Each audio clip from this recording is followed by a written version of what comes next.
ভাত বিসমিল্লাহ আর একটু তেল মানে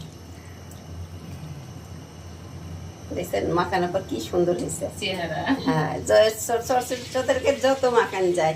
একদিন একটা মেয়ে ছিল ও যে বললাম না যে স্বামী আছে আসতে যাচ্ছে দিয়ে দেবে দিয়ে দেবে একটু রস রসি করবো তো এইটা আবার বেশি পুরপুরি হলে আবার ভালো লাগে না।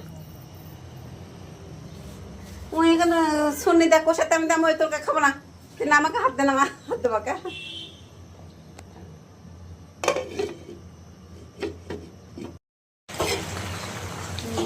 দেখতে